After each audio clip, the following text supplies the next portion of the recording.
هنگامی که زندگی برایت به تنگ آمد، برادر جان رو افتاده مباش. پیش مردم گردن کج مکن.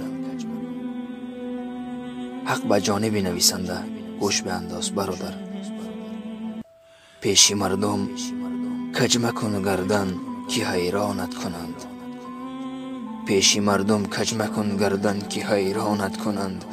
آبرویت برده و بدتر پریشانت کنند. سفره دل باز کن، سفره دل باز کن در حال و هنگام سجود. پیش الله کن گدایی تا که سلطانت کنند. بله، سلطانت کنند.